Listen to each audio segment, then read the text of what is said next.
Declaro aberta a 26ª reunião da Comissão de Segurança Pública e Combate ao Crime Organizado. Esta reunião de audiência pública foi convocada para debater o projeto de lei número 5777, que dispõe sobre a investigação criminal e da outras providências em cumprimento ao requerimento 243 de minha autoria. Esta será a primeira, dentre outras audiências que convocamos para debatermos esse tema. Já no próximo dia 27, já está agendada uma sequente. Teremos como convidados nessa audiência inicial os representantes das categorias profissionais envolvidas. Isso na próxima. Nessa, a composição da mesa indica que vocês vão observar uma preocupação de atender a representação institucional de cada um dos segmentos que atuam como um elemento importante na investigação criminal no país. De modo que eu queria imediatamente já convidar para compor a mesa o senhor Flávio Crossi Caetano, secretário de Reforma do Judiciário e representante do Ministério da Justiça. Por favor. Convido ainda o senhor Procurador da República no Estado do Rio de Janeiro, Marcelo Paranhos de Oliveira Milha, representante do Ministério Público Federal. Por favor. Queria convidar a doutora Eunice Pereira Amorim Carvalhido, presidenta do Conselho Nacional dos Procuradores Gerais, CNPG. Convido o doutor Fernando Segovia, coordenador-geral de Defesa Institucional, substituto, representante do Departamento de Polícia Federal. Convido ainda o senhor Jorge Luiz Xavier, diretor-geral da Polícia Civil do Distrito Federal. Tudo bem? Boa tarde. Tudo bem? Satisfação? Tudo bem? Desculpa, tudo bem? Bom? Tudo bem? Queria agradecer a presença de todas, de todos. É uma satisfação tê-los nessa sessão.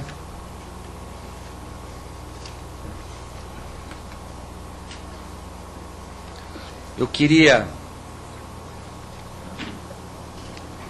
inicialmente citar a presença da eminente deputada Marina Santana, cujo projeto capeia esses autos. Na verdade, são vários outros projetos também que cuidam da mesma matéria, de modo que teremos aí uma farta quantidade de elementos para poder avaliar, do ponto de vista das proposituras legislativas, o que nós podemos oferecer ao país como uma legislação para a investigação criminal.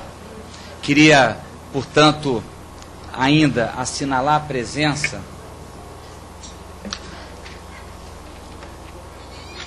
do Dr. Antônio Henrique Graciano Luxberger, promotor de Justiça do Distrito Federal, Ministério Público do Distrito Federal e Territórios. A doutora Maria de Lourdes Abreu, procuradora de Justiça do Ministério Público Federal, DF e Territórios. O doutor Alencar Vital, presidente da Associação Goiana do Ministério Público.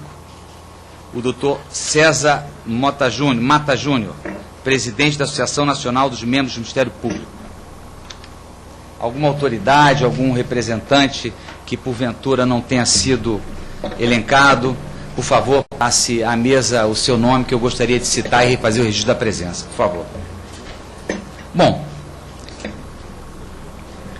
nós vamos proceder seguindo os seguintes parâmetros. Eu penso que 10, 15 minutos para cada um seria uma espécie de pontapé inicial, um tempo adequado para que cada um dos convidados pudesse fazer a sua observação. Liberdade plena. E, em seguida, nós passaríamos aos debates. Já temos alguns deputados presentes e todos teriam novamente condição de fazer uma nova intervenção, de modo que teremos um tempo bem razoável, pelo que se avizinha a ordem do dia ela não começará tão cedo, portanto será muito útil para que já nessa etapa inicial possamos aprofundar o máximo possível a discussão dessa matéria. Bom, vamos começar pelo Ministério da Justiça. O doutor Flávio Caetano, por favor, tem a palavra, representando o Ministério da Justiça, secretário de Reforma do Judiciário, certamente tem uma avaliação muito própria e institucional sobre essa matéria, mercê do acúmulo de conhecimento e amadurecimento sobre o tema. Portanto, a palavra é sua, somos todos ouvidos. Muito obrigado a presença de todos mais uma vez. Muito obrigado. Muito obrigado, presidente, deputado Otávio Leite. Queria cumprimentar os deputados presentes, em nome da deputada Marina Santana, autora do projeto de lei. Cumprimentar os colegas de mesa, em nome da nossa querida procuradora Eunice Carvalho, os demais que aqui compõem a mesa. Vejo aqui na plateia alguns colegas de luta de muito tempo, doutor César Mata, doutor Robalinha. Vejo membros do Ministério Público, colegas ali da polícia, doutor Kleber, doutor Tiese. Saúdo também a deputada Alessandra Molon. O ministro Cardoso pediu que eu viesse em nome dele. Ele está no Peru, em Lima, e, portanto, não pôde estar presente. Queria saudar também os agentes federais que estão aqui presentes. Não pôde vir e pediu que eu viesse. Primeiro, eu quero agradecer, porque é uma oportunidade para discutir um tema fundamental para o nosso país, que é melhorar o sistema investigatório. A deputada Marina Santana e outros deputados que também apresentaram projetos de grande felicidade, de grande importância para a investigação no país. O ministro pediu que eu viesse porque é algo que o preocupa demais. Nós temos um problema de segurança pública, de violência, de combate ao crime organizado, de combate ao narcotráfico. Temos que discutir aquilo que é legal, e aquilo que estamos discutindo é um marco legal da investigação, e temos outras discussões que não estão presentes hoje, porque hoje a discussão é do marco legal, mas tem outras que são questões estruturais. Os números do Brasil são números que chamam a atenção.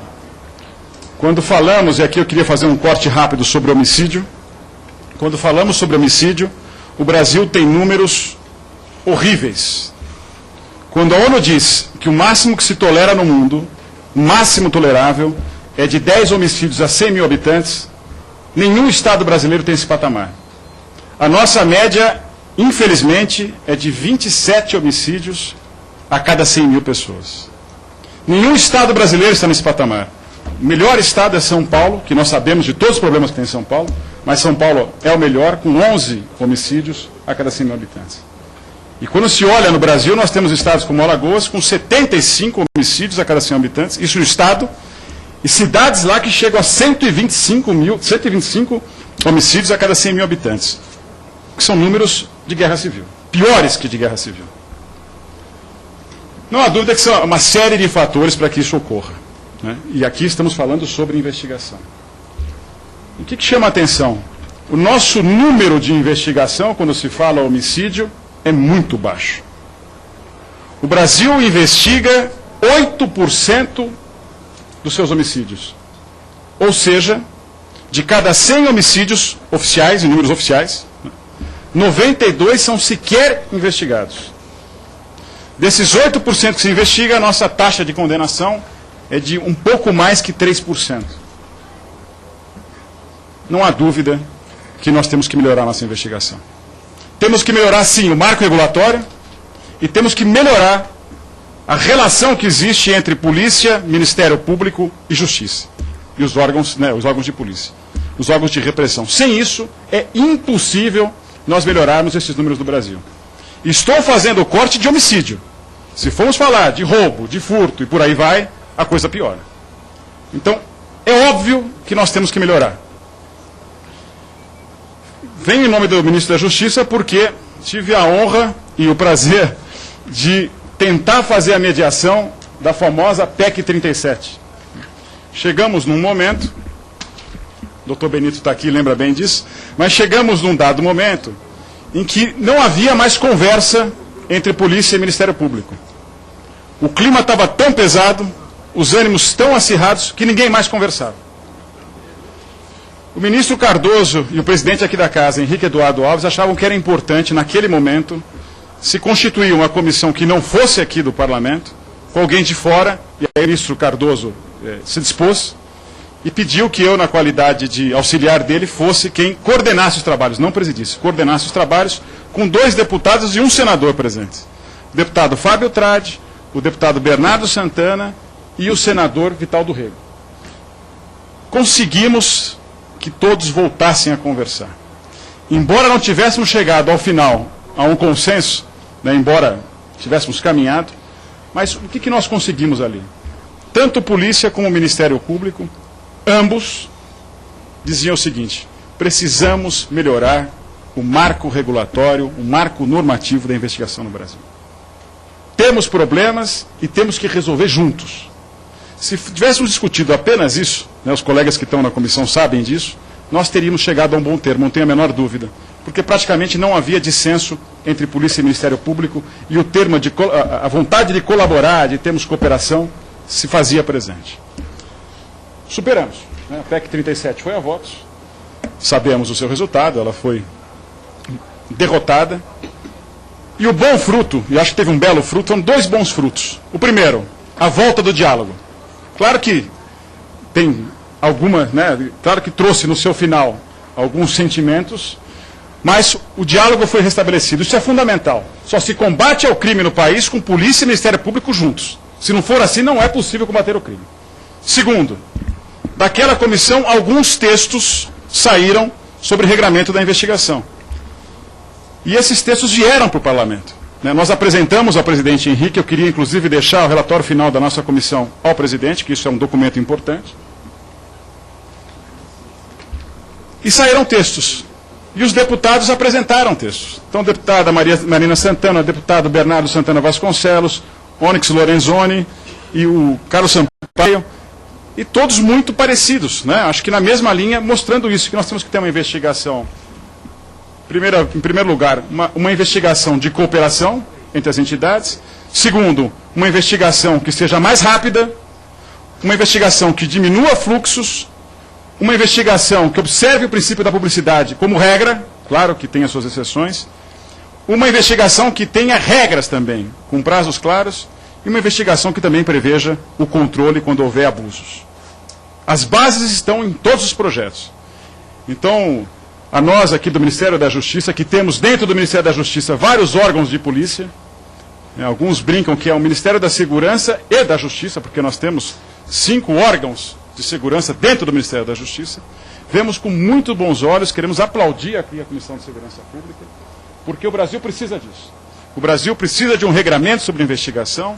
Estamos aqui, neste momento, um pouco mais para ouvir do que para debater, mas acreditamos que a comissão está no caminho certo.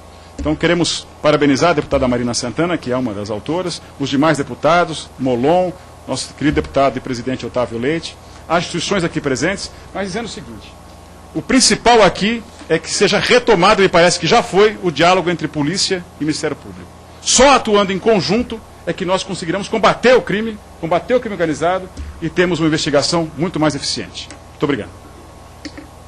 Muito obrigado, doutor Flávio. Eu queria, antes de passar para o convidado seguinte, informar da presença dos eminentes deputados João Campos, deputados Moreira Mendes, deputado Otoniel Lima. E ao sabor do encontro, eu vou citando os demais quando chegarem. Bom, eu passo por... Aliás, informo desde já os deputados que estará disponibilizado para quem bem assim quiser o texto integral do documento que o doutor Flávio acaba de nos passar. Eu passo, portanto, vamos ouvir agora o representante do Ministério Público Federal, o doutor Marcelo Paranhos de Oliveira Miller. Por favor.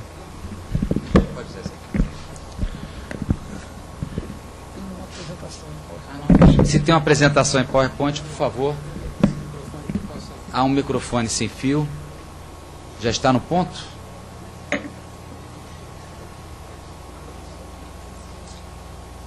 Pedir para fechar aqui presidente. A luz aqui. Não. Tudo bem? Como é que você vai? Presidente. Quem? Tá legal. Presidente, pela ordem. Antes Deputado Moreira, pela ordem. Apenas uma sugestão. Que Vossa Excelência solicitasse a assessoria da sua presidência já para reproduzir este documento que foi entregue pelo Dr. Flávio, para que os deputados tomassem conhecimento, que é muito importante esse documento. Perfeito. Deputada Marina deseja, deputado Molon também. Meia dúzia. Ok? De saída. Por favor. Falava o doutor Marcelo, pediria para desligar a luz aqui à frente, para que possamos enxergar melhor os deputados que queiram vir mais à frente. Possível?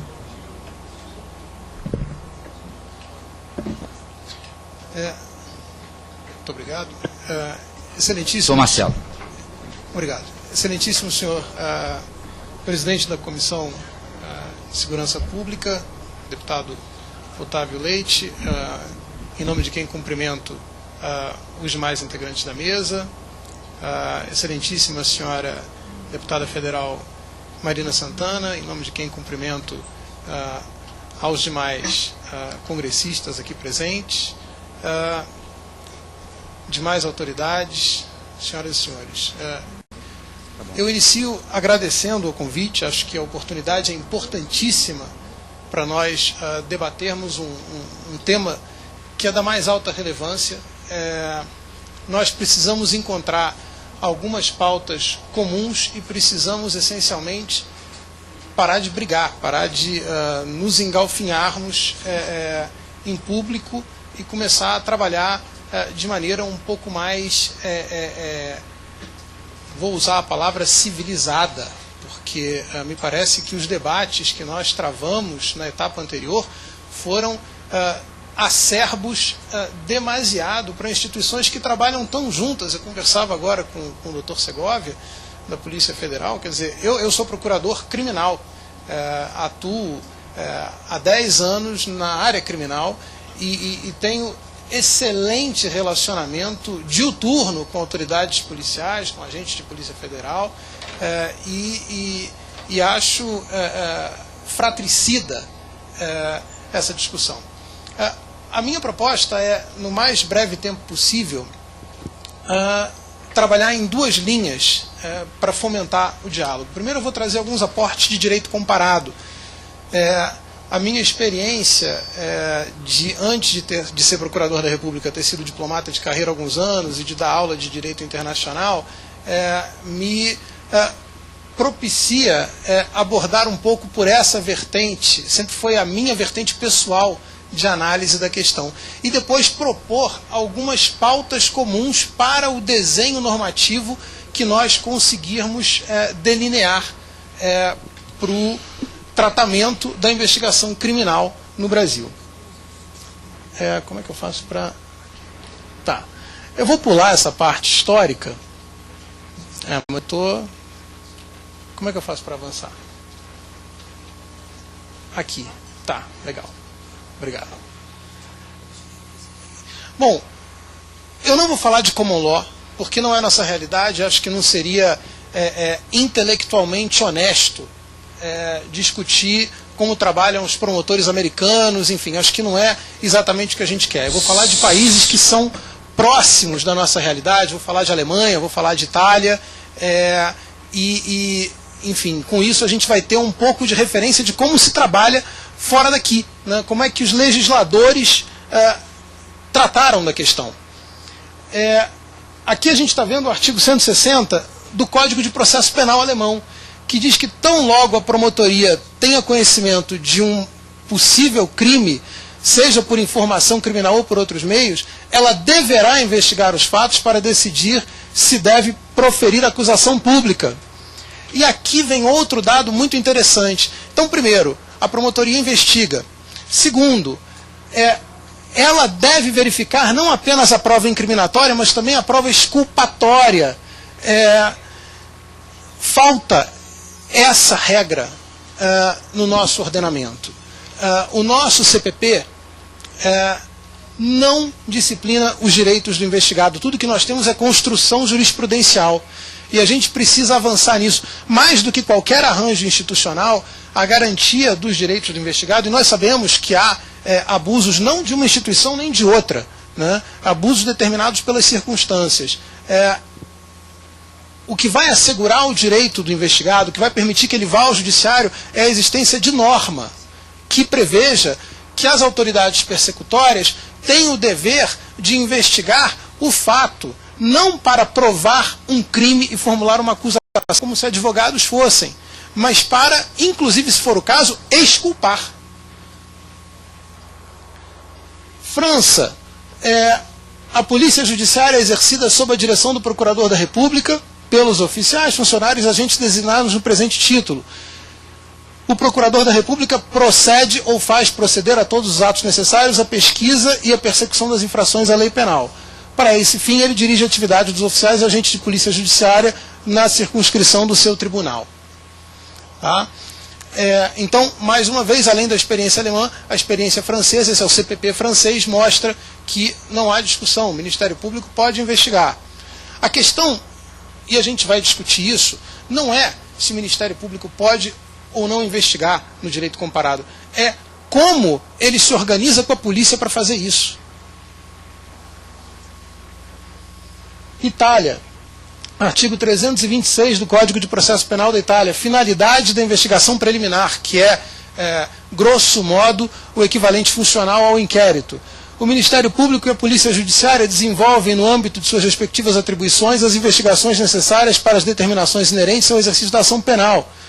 Direção da investigação preliminar. O Ministério Público dirige a investigação e dispõe diretamente da Polícia Judiciária, que, mesmo depois da comunicação da notícia do crime, continua a desenvolver a atividade de sua iniciativa segundo as modalidades indicadas nos artigos sucessivos. Quer dizer, a polícia, uma vez que tome notícia do crime, pode desenvolver a atividade investigatória, evidentemente, mas o Ministério Público dirige a investigação. Aqui um dado interessante, né? A expressão delegado muitas vezes se perde um pouco notícia etimológica de onde vem, mas se há delegado, há delegação. E hoje a compreensão disso é de que o Ministério Público desempenha pessoalmente toda a atividade de investigação, pode valer-se da Polícia Judiciária para o cumprimento da atividade de investigação e de atos especificamente delegados, aí compreendidos interrogatórios e acareações de que participe a pessoa investigada que se encontre em estado de liberdade com a assistência necessária do defensor. Mesma coisa na Espanha, essa é a lei de enjuiciamento criminal. A Espanha funciona ainda com uma lei muito antiga que vem sendo reformada, e essa lei traz a possibilidade de investigação pelo Ministério Fiscal, que é o Ministério Público, né? Quando o Ministério Público tem notícia de um fato aparentemente delitivo, diretamente ou porque lhe foi apresentada uma denúncia ou uma certidão, praticará ele mesmo ou ordenará à Polícia Judiciária que pratique as diligências que estime pertinência para a comprovação do fato, ou a responsabilidade dos participantes. Portugal, também vamos pela mesma linha, né? Os portugueses, muito precisos e detalhistas como são, definem a autoridade judiciária, os juízes de instrução e o Ministério Público, cada um relativamente aos atos processuais que cabem na sua competência. E aí temos posição e atribuições do Ministério Público no processo, compete em especial ao Ministério Público dirigir o inquérito. Né? Compete aos órgãos de polícia criminal coadjuvar as autoridades judiciárias, que compreendem, como a gente viu, o Ministério Público, com vista à realização das finalidades do processo. E assim por diante. Vamos ver que no Chile funciona assim e na Argentina funciona assim. Eu deixo a apresentação aqui para não me exceder no tempo. Agora, mais importante do que isso, são algumas ideias que eu acho que a gente tem que pensar para a investigação criminal no Brasil quando a gente for legislar. Eu acho que, primeiro, para assegurar os direitos e garantias do investigado, regras expressas de atuação, inclusive aquela que se reproduz em vários códigos no direito comparado, de que quem investiga não investiga para inculpar, investiga para elucidar. E se elucidar exculpando, que assim seja. Nós não somos advogados de acusação. Então, regras expressas de atuação podem ser mais eficazes do que dispersão de atribuições. A ideia de que, separando funções, nós vamos assegurar mais direitos, não é uma ideia que encontre respaldo no direito comparado. E, a meu ver, tampouco na experiência. Porque é perfeitamente factível que se forme uma coalizão episódica entre autoridades de instituições diferentes, orientadas pela mesma finalidade. O que realmente vai assegurar os direitos do investigado é a norma, que vai permitir a ele controlar no judiciário eventuais desvios. Outra ideia: a interação entre os agentes da persecução penal deve ser mais fluida e menos cartorial. O inquérito policial é o holocausto da investigação criminal. E eu tenho certeza...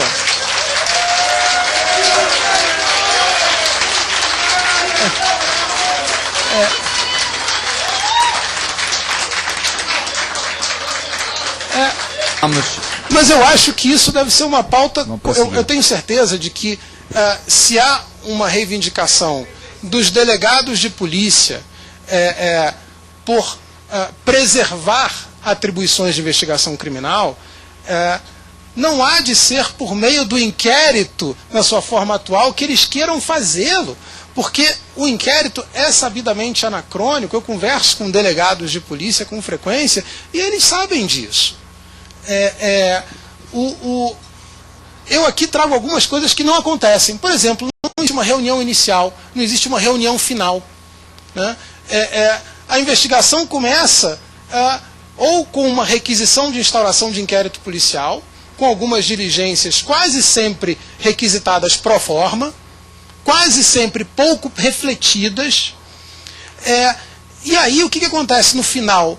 No final, a autoridade policial faz um relatório, não conversa com o Ministério Público por sua vez não entra em contato com a polícia para saber, olha, mas é isso mesmo, parou por quê?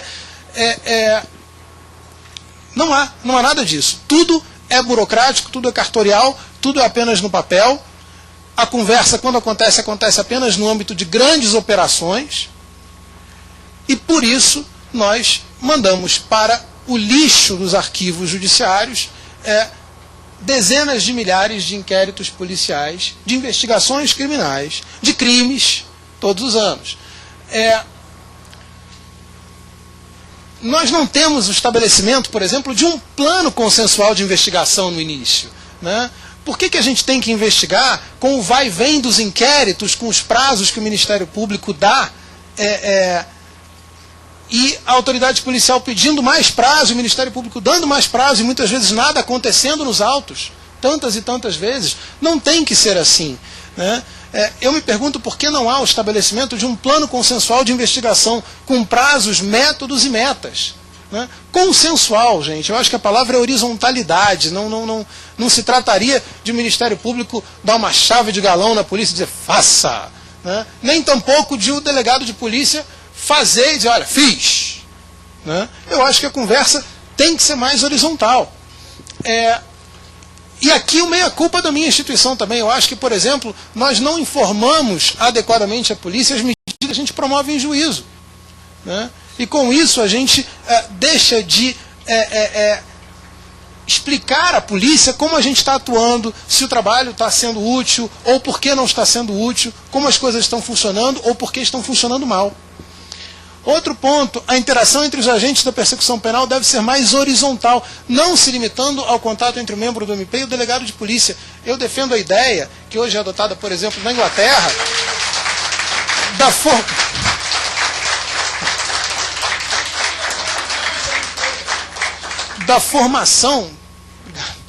da formação de equipes de investigação para cada inquérito, né, integradas com designação nominal de agentes, peritos. Agora, o que eu acho é o seguinte, sempre vai haver o lugar do delegado. Quer dizer, o fato de o Ministério Público eventualmente se dirigir a um perito, se dirigir a um agente, o delegado é o gestor da investigação, ele é o facilitador, é o buscador de recursos, é aquele que vai sinalizar a prioridade da investigação na sua instituição, ele vai trazer os meios, ele vai trazer o melhor equilíbrio entre o aporte técnico e o aporte jurídico no âmbito da atividade policial. Ele sempre vai ter o seu lugar, né?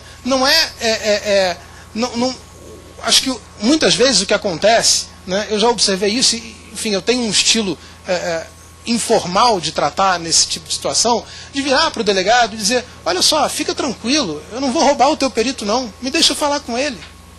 É só para facilitar. eu te respeito. E eu acho que isso só tem a contribuir para que a gente construa um modelo de investigação para o século XXI. Porque se nós nos limitarmos a discutir quem pode investigar, primeiro, isso é anacrônico, como a gente viu no direito comparado, o Ministério Público pode investigar. Na prática, o Ministério Público não é o primeiro investigador. Na massa dos casos, não funciona assim. O Ministério Público tem o poder de investigar por um imperativo lógico. É o seguinte, ele é parte, ele é o legitimado à propor a ação. A nenhum legitimado, em ordenamento jurídico nenhum, se nega a possibilidade de se acercar dos fatos subjacentes à causa de pedido que ele vai deduzir. Né? É meio que como virar para um piloto que está descendo, céu de brigadeiro, pista à vista, e aí diz, agora você vira de costas e vai ter que seguir a torre. Mas eu estou enxergando a pista, não, mas vira de costas. Tá? A meu ver, não há nenhum fundamento de respeito ao Estado Democrático de Direito que justifique isso. E na prática, a polícia sempre vai ter um papel relevantíssimo, os delegados vão ter um papel relevantíssimo na investigação criminal. Mas nós precisamos ir além disso, nós precisamos superar essa questão e construir um modelo com ideias possivelmente melhores do que essas que eu sugiro. Enfim, isso aqui é uma pauta muito acanhada para a gente começar a discutir, né? Mas nós precisamos ter ideias, precisamos ousar, porque se nós apenas ficarmos no âmbito de um inquérito policial, os números vão continuar a ser aqueles que, lamentavelmente, o Dr. Flávio Crossi informou. Senhor presidente, mil desculpas se me excedi do tempo, muito obrigado pelo convite, muito obrigado pela oportunidade, fico realmente muito honrado de falar para todos os senhores. Muito obrigado, doutor Marcelo.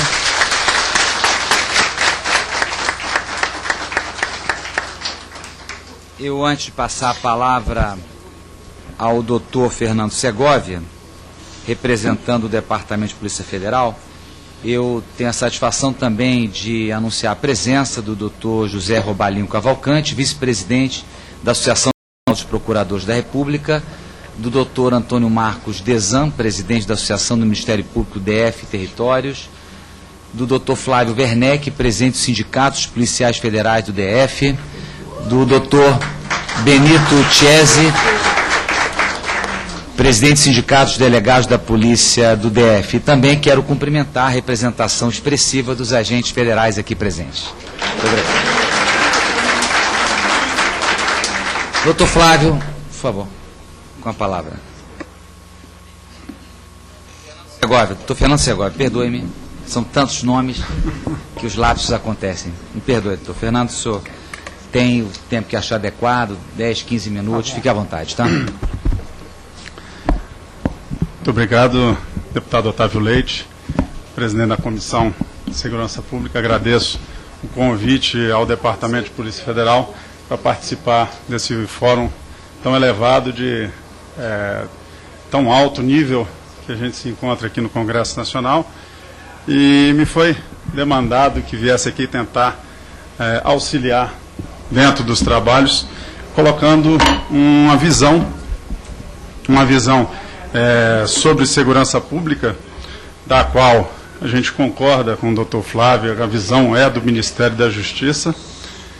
Essa visão, ela tem que partir, eu acho que o Congresso Nacional, que está ouvindo as ruas diretamente, como ouviu na época da PEC 37, tem uma responsabilidade social muito grande hoje em ouvir esse clamor social que vem das ruas, que é justamente da insegurança pública nesse país, essa insegurança que vem aumentando e que a cada dia parece que não tem um freio, ou parece que não tem saída, e a gente busca a cada dia a melhoria dos preceitos de investigação criminal, mas parece que não encontra, vamos dizer assim, aso no trabalho, no esforço individual de cada um de nós aqui em equipe, a gente sempre buscando.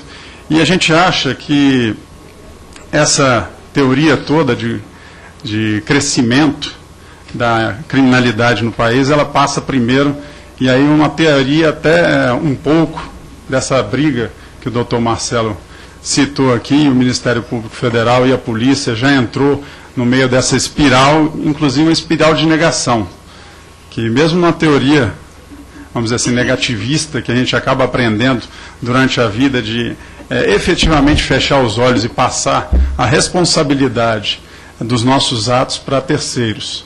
A gente vê que o problema da segurança pública, e vários sociólogos e policiais, ao vislumbrar esse problema da segurança pública, eles tentam imputar essa responsabilidade sobre os ombros do mais fraco, do mais frágil, que é a polícia ou as polícias desse país, que sempre trabalharam com afinco.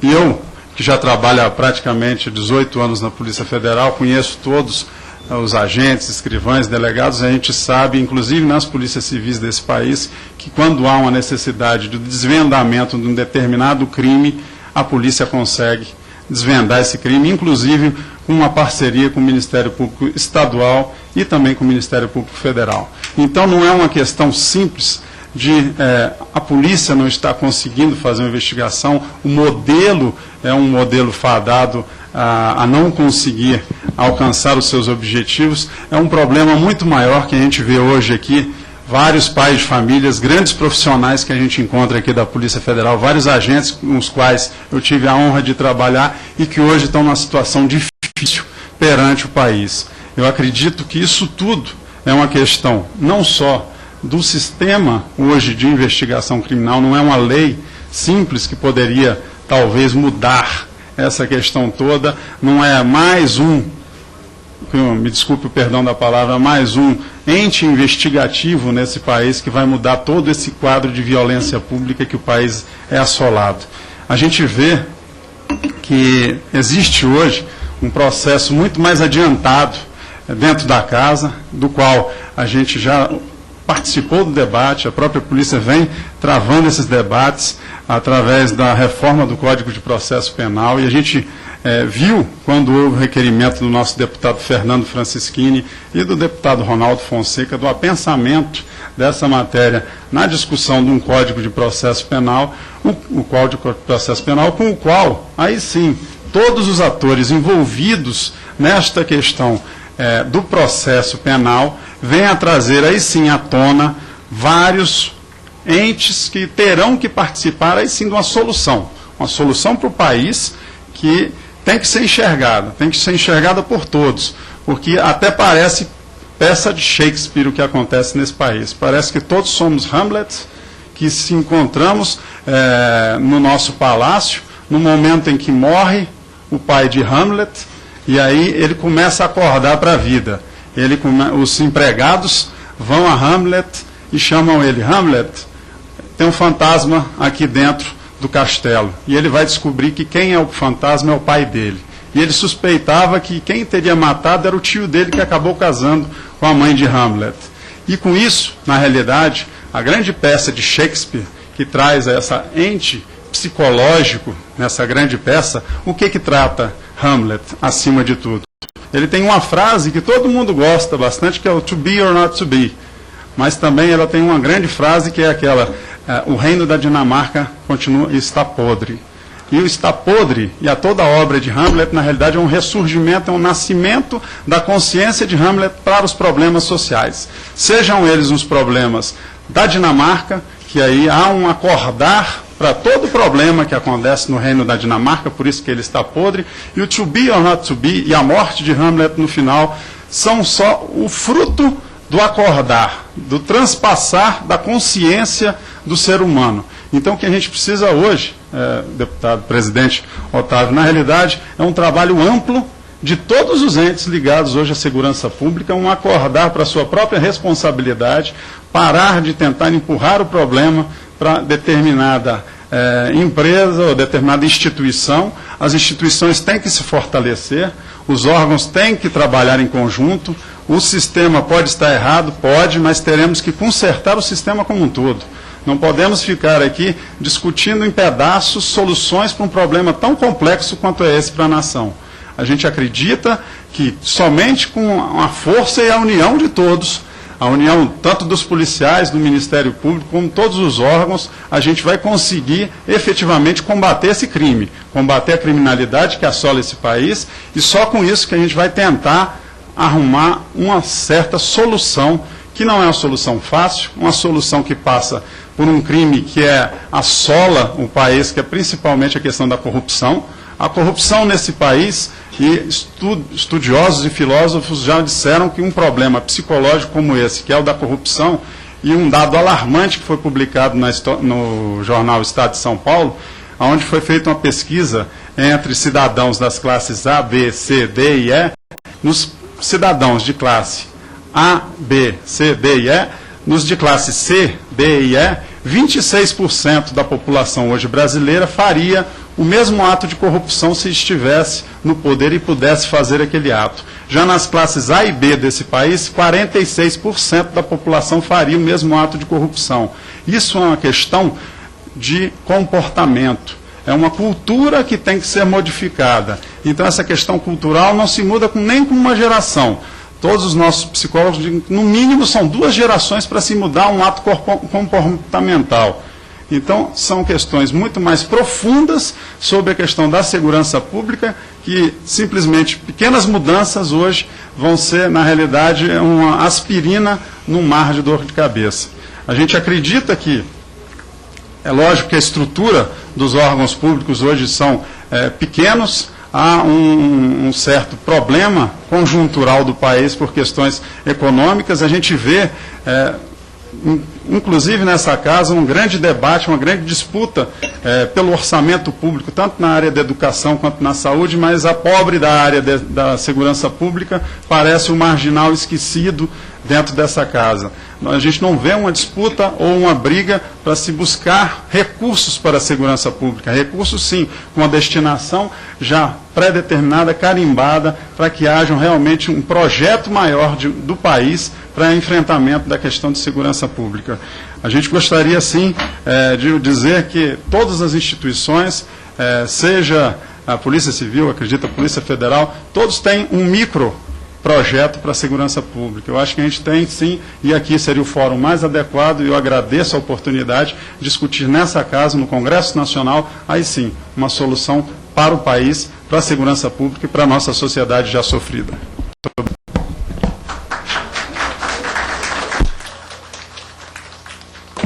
Passo a palavra ao Dr. Jorge Luiz Xavier, diretor de Polícia Civil do Distrito Federal.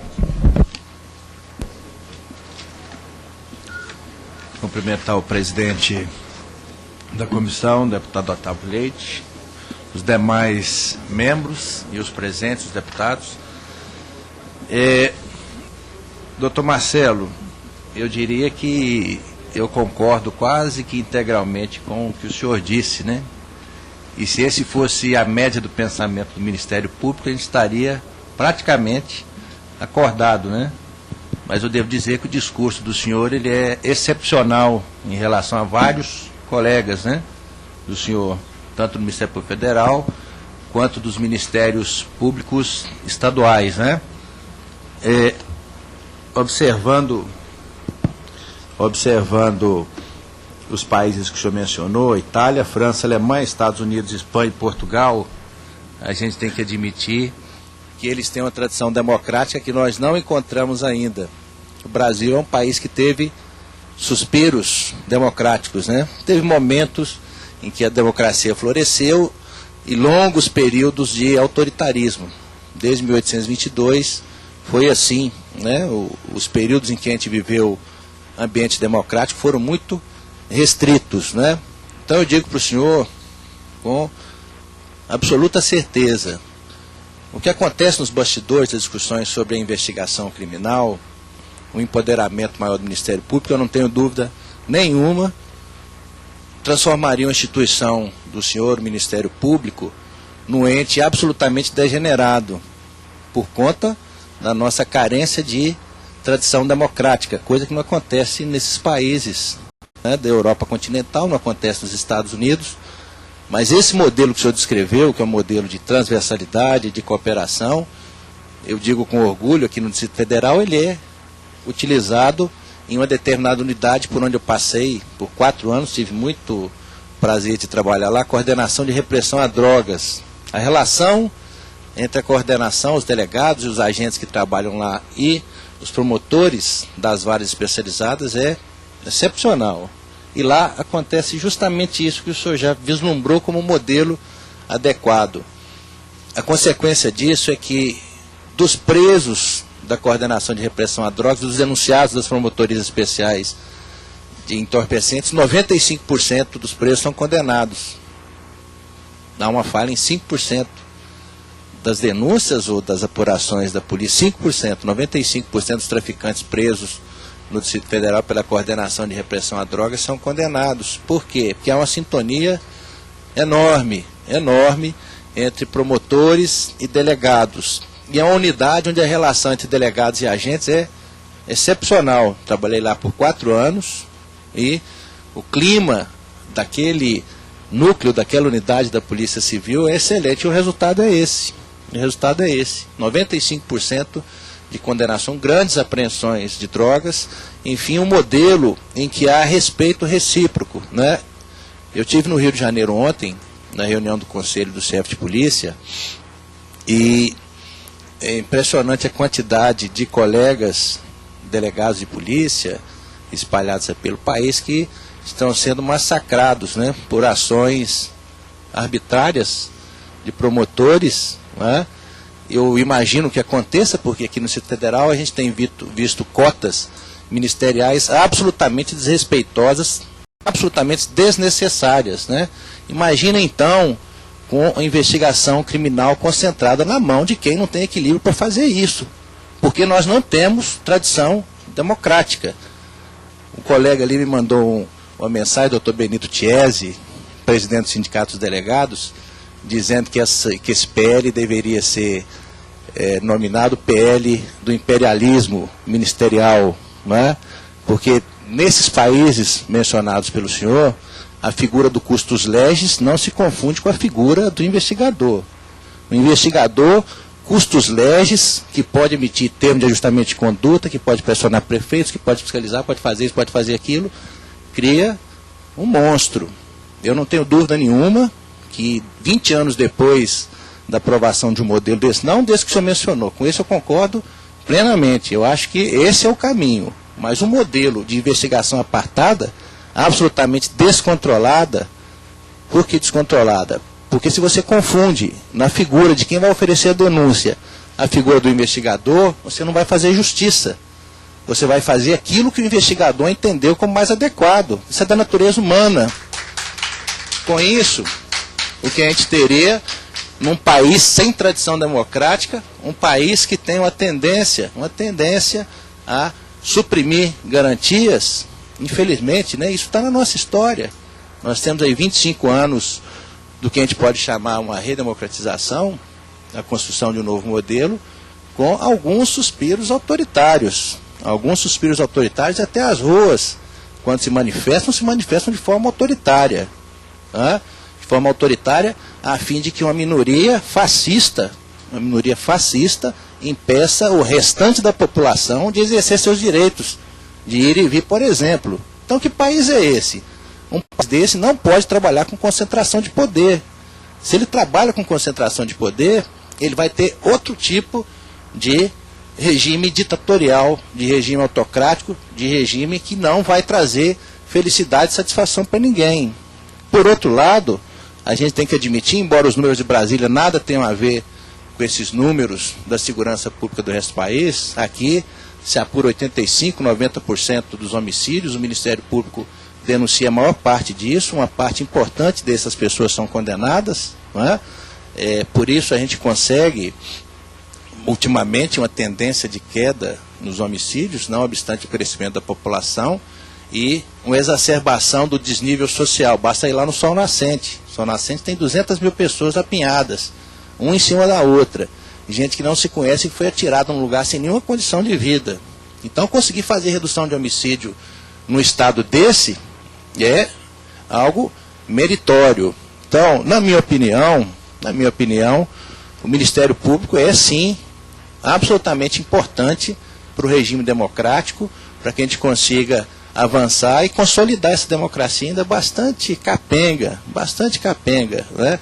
Mas, na minha opinião, concentração de poder num país sem tradição democrática e num país que despreza as liberdades individuais não é um bom negócio. Os colegas delegados pelo país afora que estão sendo massacrados, daqui a pouco vão ser absolvidos. Os colegas da Polícia Federal procurem saber na Polícia Civil como é que é o nosso relacionamento. Nada tem a ver com o que acontece na Polícia Federal. Eu sou sempre aberto a discutir transformação de modelo, não tem problema nenhum de discutir isso. Nenhum. Não é? Agora, se você trabalha num país com tendência autocrática e faz concentração de poder, a toda evidência, isso vai nos encaminhar para o caos. Não vai ser bom para ninguém.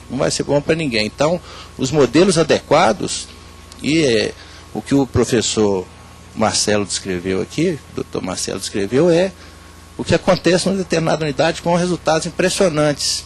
Então, me parece que o que a gente tem que fazer é observar essas boas experiências, essas boas práticas e tomá-las como modelo, conversar com os promotores, os delegados e os policiais que trabalham voltados para essa área e saber por que funciona tão bem ali.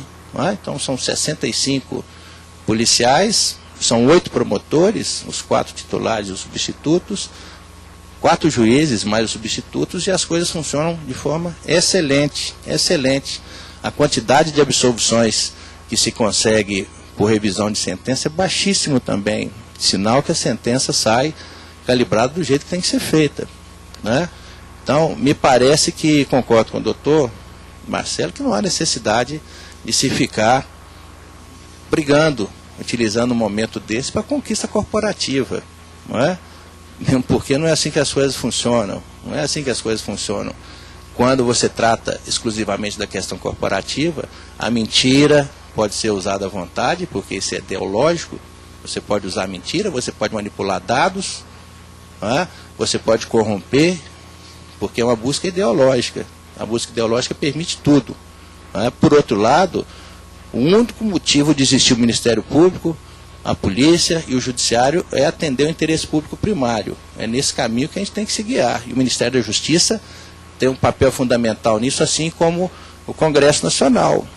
Né? Os deputados, os senadores têm um papel fundamental nesse momento de colocar a ordem na casa. Né? Mas eu fico satisfeito de saber que pelo menos parte do Ministério Público tem uma concepção que me parece bastante adequada. Muito obrigado.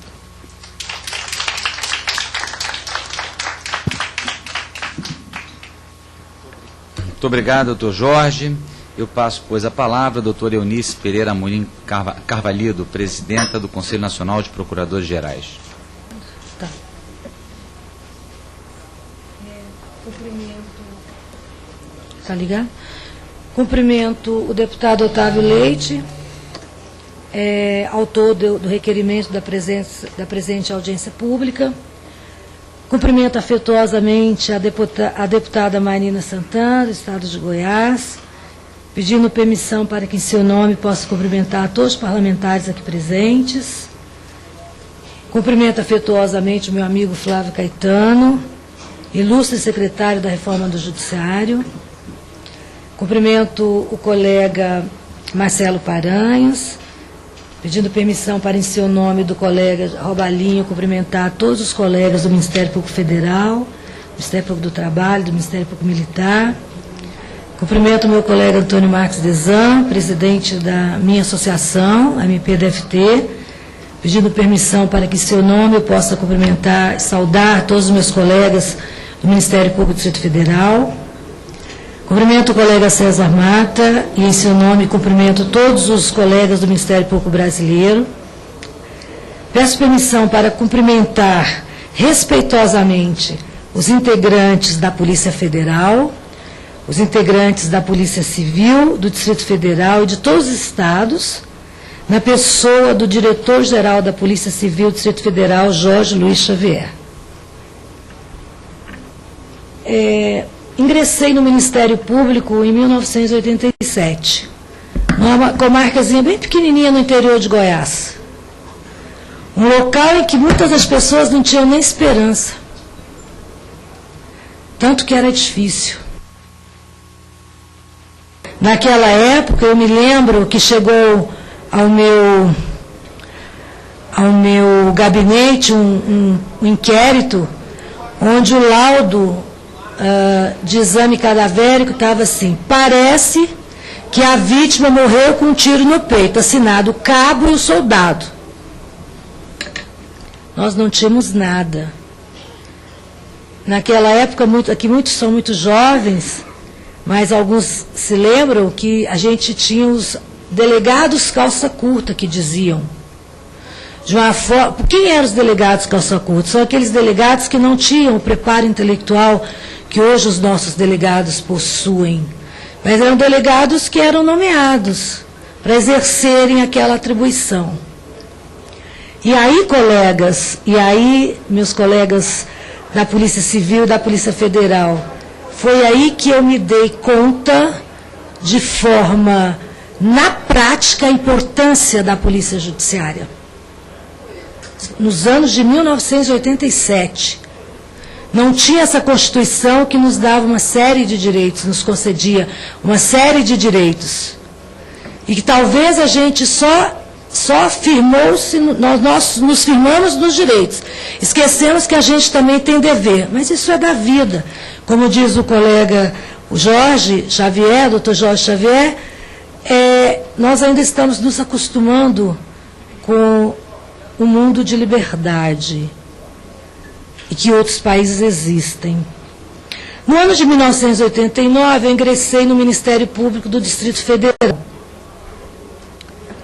E aqui eu oficiei em diversas promotorias criminais. Minha atuação foi sempre, quase sempre em promotorias criminais, mesmo quando eu estava substituindo. Como promotora, eu atuei em cidades como Taguatinga, Braslândia, Ceilândia, que Taguatinga tinha a jurisdição, e fui para o ex-território de Roraima. E pude comprovar, isso no ano de 1991, eu pude comprovar que a Polícia Judiciária do Estado de Roraima era uma fita repetida daquela polícia lá do interiorzinho de Goiás. Diferente da Polícia do Distrito Federal, que já naquela época tinha se estruturado. Não existiam delegados de calça curta, existiam pessoas qualificadas para desempenhar o seu trabalho. Posteriormente, quando eu regressei, saí das promotorias criminais, fui trabalhar em promotoria de defesa do patrimônio público. E lá, na promotoria de defesa do patrimônio público, a minha ideia sobre o trabalho da investigação, a imprescindibilidade da investigação, embora o Código de Processo Penal dizia que mesmo dispensando os autos do inquérito, poderia fazer isso e aquilo, era efetivamente a realidade. Sem a investigação, sem a colaboração da Polícia Judiciária, nós não conseguimos chegar a lugar nenhum. A gente não sabia investigar, a gente não sabia como conduzir as questões, nós não tínhamos a técnica para isso. E aí, atualmente eu estou na Procuradoria, estou Procuradora-Geral de Justiça do Distrito Federal, estou presidente do Conselho Nacional de Procuradores Gerais. Durante esse percurso da minha vida profissional, jamais tive qualquer dificuldade de me relacionar com a Polícia Judiciária, com delegados e agentes. Sempre que eu precisei de qualquer esclarecimento, eu levantava da minha cadeira, ia lá conversar com o investigador e dizer, ele, olha, me ajude aqui que eu preciso vencer esse obstáculo. Sempre fui recebida com muita deferência. Sempre os tratava com muito respeito. Esse é um comportamento que eu conservo, e a maioria, ou talvez, não vou dizer todos, mas a maioria dos meus colegas do Ministério Público conservam. Estou aqui chamando em testemunho, eu quero até pedir desculpas ao doutor Segovia, mas eu me referi expressamente ao doutor Jorge Xavier, pelos nossos laços de trabalho, de proximidade. Eu gostaria de chamá-lo para testemunhar isso. E ele já deu um exemplo na questão do entorpecente, mas eu vou mais longe. Quando eu ingressei, quando eu assumi a Procuradoria-Geral, havia alguns focos de desentendimentos.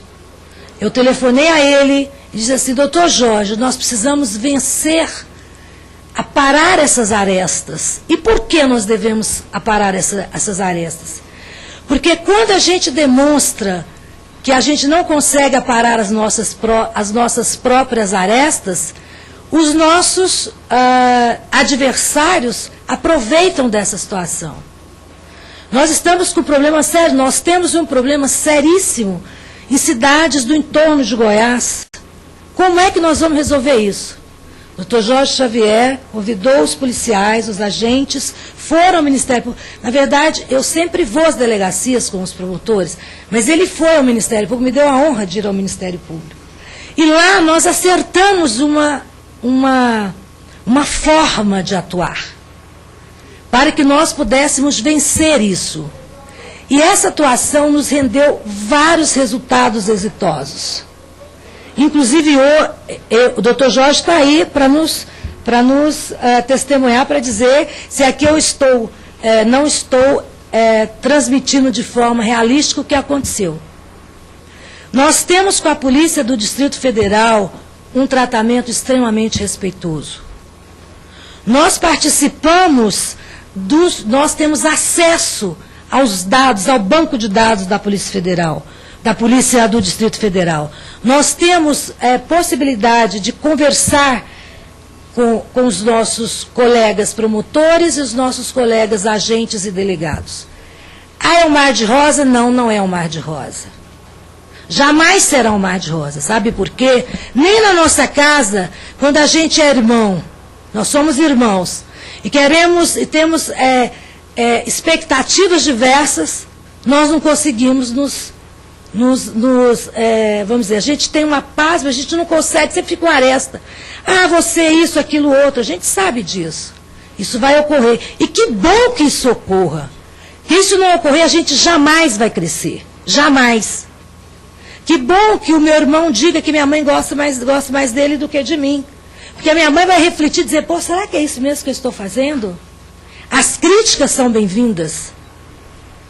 E eu adoro receber críticas do Ministério Público, ao Ministério Público do Distrito Federal. Sabe por quê?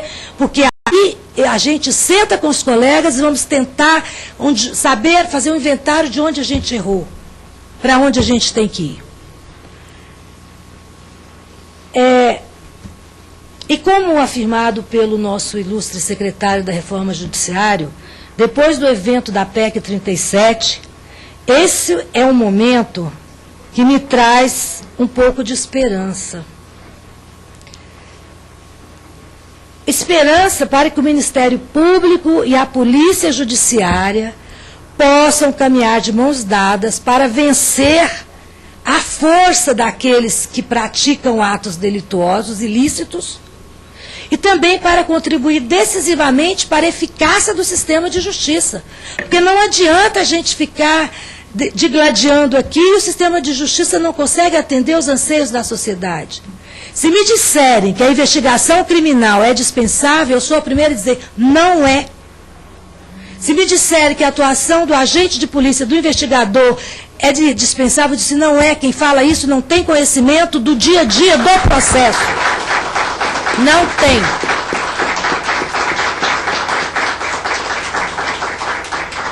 Mas se me disserem que em alguns casos o Ministério Público possa, de mãos dadas, sozinho ou separado, buscar, inclusive no Código de Processo Penal há disso, você pode complementar a investigação, eu também, só uma pessoa desavisada, com todo respeito, que possa sustentar uma tese dessa. Porque o Ministério Público é o Dominus Litis. É ele que sabe, eu estou dizendo como Dominus Litis. É ele que sabe quais são vamos dizer assim, os fatos, o delineamento que ele tem que dar naquele fato, descrever a conduta delituosa, o local onde aconteceu, o resultado daquilo. E só com a atuação conjunta da polícia e do Ministério Público é que a gente pode conseguir isso. Eu receio, inclusive, eu tenho absoluta certeza que em muitos dos casos, como a gente faz no Distrito Federal, eu, na Promotoria de Defesa do Patrimônio Público, comecei a investigar algumas coisas E me deparei com algumas dificuldades. E tive que me socorrer da polícia e tive que me socorrer das pessoas que compreendem, tive que me socorrer dos compêndios. E o compêndio doutrinário é uma coisa, o compêndio prático é outro. Com todo respeito. Eu não estou criticando as pessoas que frequentam a academia, não é isso não. Mas às vezes a gente sabe tudo, aconteceu comigo, eu achava que sabia tudo. Primeiro inquérito que eu peguei, eu não sabia o que eu fazia com o inquérito. Eu não sabia nem na verdade, é interessante isso, eu tinha até dificuldade naquela época, se o promotor podia fazer pergunta no interrogatório, o juiz me advertiu, doutora, a senhora quer saber de tudo, mas no interrogatório a senhora não pode perguntar. Olhe lá no processo. Hoje, graças a Deus, a gente pode. Então, o que eu queria dizer aqui, o colega Marcelo Paranhos, ele nos apresentou de uma forma extremamente feliz a realidade da atuação do MIPEM em diversos lugares do planeta. É interessante a gente saber disso. Muito interessante.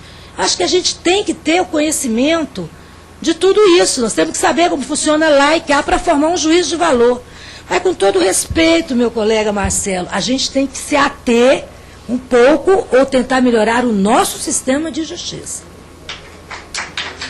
Me parece que nós temos que nos ater, é claro, sem prejuízo dos conhecimentos e dos benefícios que esses outros sistemas possam nos trazer para que a gente possa melhorar. Nós precisamos pensar no nosso sistema de justiça. É por isso, senhores, que algumas vezes a gente tem um projeto de lei, está aqui o meu amigo secretário da Reforma do Judiciário, uma lei aprovada, mas o Legislativo esquece de que a aprovação daquela lei reflete em outro local. E aí a gente não tem como aplicar. Porque quando se mexe em determinado artigo do código de legislação, ela tem um reflexo em outro lugar, isso é preciso resolver. Nós temos que trabalhar, deputada Marina, nesse sentido. Nós temos que observar que para quando se quer resolver alguma coisa através de um projeto, por intermédio de um projeto de lei, é necessário estudar, ter conhecimento do seu alcance. Esse projeto de lei que está aí, que para mim é um projeto de lei moderno, é um projeto de lei. Por que ele e se aprovado, não sei do jeito que está, eu até tenho algumas dúvidas que eu gostaria depois de colocar, ele tem o condão de colocar um fim sobre a polêmica da investigação criminal, direta pelo Ministério Público, pela autoridade policial. E tem uma coisa que eu acho extremamente importante. Ele disciplina os direitos do investigado postos na Constituição, especialmente a proibição da exposição de imagem do preso. O Ministério Público, ele tem a atribuição de ir lá no presídio visitar, fazer as visitas. Pode ser o próprio bandido, ele tem que respeitar, porque ele é gente. O nosso sistema penitenciário talvez não consiga resgatá-lo para essa situação. Mas nós temos que estar lá. E nos nossos projetos, nós temos que observar o direito dessas pessoas. Mas também, por isso, nós não podemos deixar de nos armar para evitar que a atuação dessas pessoas possam causar danos à comunidade. Então, eu, na verdade, deputada Marina, eu penso que há pontos tópicos que merecem, no projeto apresentado pela senhora e os demais que estão apenas, que merecem merecem uma melhor disciplina, um aprimoramento técnico, uma questão equivocada aqui, a questão equivocada acolá. Eu gostaria até de ter uma oportunidade de discutir com os colegas delegados, o secretário da Reforma do Judiciário, para apresentar algumas sugestões, que eu penso que essas sugestões possam facilitar o nosso trabalho, o trabalho do Legislativo. Mas, senhor presidente, eu acho que eu já ultrapassei o meu horário, mas eu só gostaria de deixar uma frase para reflexão. agradecer o seu convite, agradecer os ouvintes, mas eu gostaria de deixar uma frase para reflexão. Nós, Ministério Público e Polícia Judiciária, estamos abrindo brechas para demonstrar nossa fragilidade. E isso pode nos custar muito caro. Muito obrigada. Muito obrigado, doutor Eunice. Queria anunciar as presenças dos deputados João Campos, Moreira Mendes e Otoniel Lima. Bom, passamos agora à parte dos debates. Vou fazer uma breve ponderação, já convocando a uma reflexão dos nossos convidados. Depois a deputada Marina está inscrita e os demais que queiram fazer uso da palavra poderão fazê-lo. Primeiro quero saudar a atmosfera, né, o ambiente de discussão elevada com o qual nós queremos presidir toda a evolução dos debates sobre essa matéria. Houve toda aquela movimentação, mobilização em torno da PEC 37 e nós somos um pouco a consequência do que ficou do tema. E ficou muita coisa, e o tema é relevante, e o tema requer de todos responsabilidade para procurarmos, em conjunto, cada qual sob a sua ótica, democraticamente expressando, com liberdade, opinando, apresentar as ponderações que mereçam ser incluídas no ordenamento jurídico brasileiro. Nós temos vários projetos, e eu confesso que assumi o desafio dessa relatoria na busca de procurar construir um entendimento que seja o melhor para o país.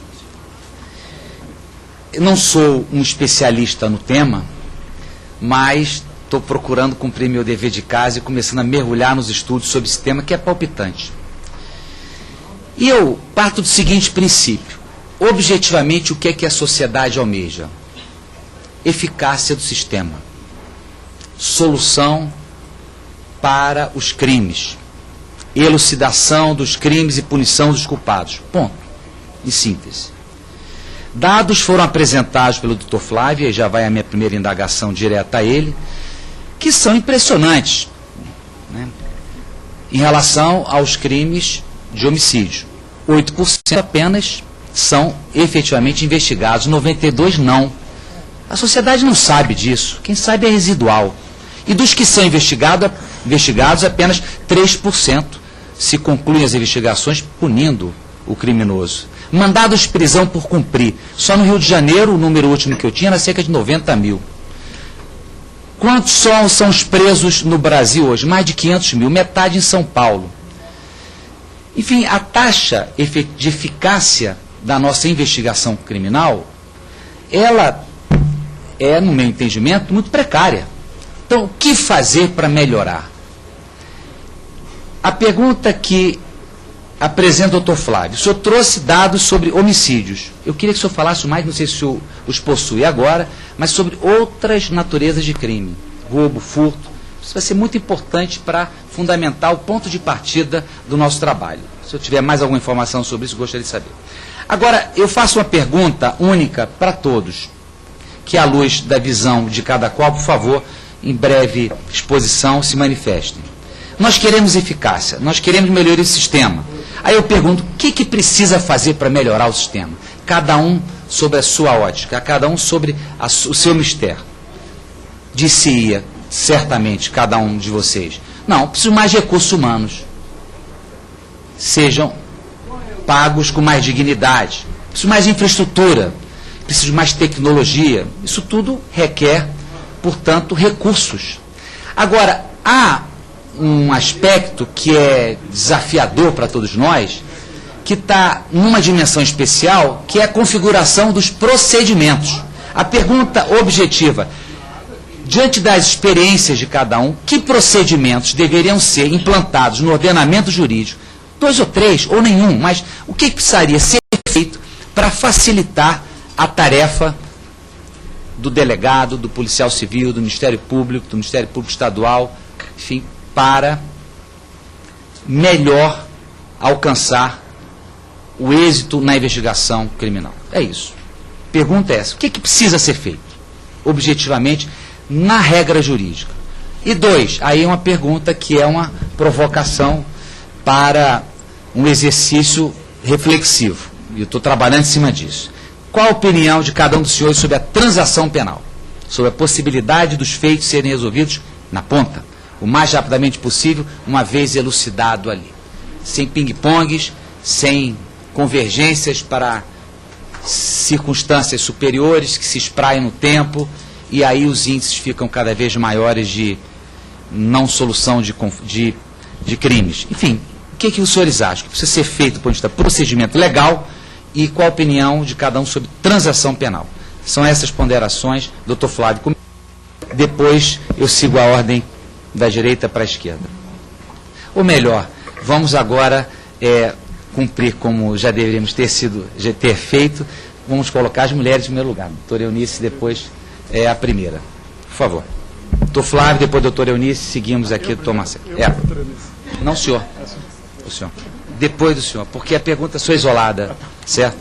Mas se quiser falar sobre transação penal, ou se quiser ir mais além, né, na profundidade da deferência que se requer a uma mulher, por favor, a doutora Eunice em primeiro lugar. Em relação à primeira pergunta, senhor presidente, a minha resposta vai ser extremamente curta, as duas. Eu sou muito objetiva. A primeira, eu acho que, sobre a eficácia do sistema de justiça, eu acho que se cada um fizesse o seu dever, como deveria, e melhorasse a gestão dos procedimentos, a gente conseguiria resolver esse problema. Acho que é uma questão de gestão também. Em relação à transação penal, eu diria para o senhor o seguinte, que para mim é uma forma extremamente inteligente de solucionar o litígio, mas é preciso ter fiscalização. E essa fiscalização demanda, voltamos lá na questão da gestão. Talvez nós devêssemos estabelecer alguns procedimentos administrativos dentro do Poder Judiciário para que essa transação penal pudesse efetivamente representar uma pena eficaz, vamos assim dizer. Não seria, talvez, uma sanção, pena é sinônimo, mas aqui a gente colocaria sanção, que talvez, tecnicamente, soaria melhor. Doutor Flávio. Também quero falar rapidamente. Com relação a números de elucidação, me parece que é algo importante, como fez o doutor Paranhos, nós falamos um pouco do que acontece no mundo. E não dá para a gente falar do Brasil sem pensar no mundo, né? Sempre que a gente fala do Brasil, ainda mais um país que está hoje, se não é a quinta, é a sexta economia, um país que todo mundo quer saber o que está acontecendo, então nós temos que nos comparar com os melhores países do mundo, né, aqueles que têm esse patamar, e temos que nos comparar também com os nossos do Mercosul, da América do Sul. Essa é a comparação que sempre temos que fazer. Quais são os números de elucidação no mundo? Estados Unidos, 60%, França, 80%, Reino Unido, 90%. Quando falamos de homicídio. Brasil, 8%. O deputado falou sobre números do sistema carcerário. Sistema carcerário brasileiro, 550 mil presos, 310 mil vagas, o que significa 240 mil de déficit carcerário. Sendo que desse total, 42% são presos provisórios, ou seja, aqueles que não têm uma condenação definitiva. Esses são os números do Brasil. O que nós temos que fazer para melhorar isso? Qualquer política pública, qualquer plano que se faça, passa primeiro por um mapeamento e por um diagnóstico. Há tempos atrás o Brasil não tinha números de nada. Não tínhamos nada. Hoje já temos. Aliás, a preocupação hoje do nosso ministro José Eduardo Cardoso é de um sistema de dados de informações criminais que congrega o país inteiro. É o Cinesp, uma lei que foi aprovada aqui pelo Congresso. Porque sem dados, sem mapeamento, sem diagnóstico, não se faz nada. Primeiro passo é esse. Segundo passo, diálogo. Sem conversa, também não dá certo. Sem parceria, sem ouvir todos os envolvidos, nada é possível fazer. Aliás, bem lembrou o delegado Segovia, é o que as ruas estão dizendo. Precisa conversar, precisa ouvir, precisa buscar uma solução em conjunto. Terceiro, a partir daí elaborar um plano, e o plano, além de ações, além de atividades, obviamente que prevê recursos. Não dá para pensar algo sem dinheiro.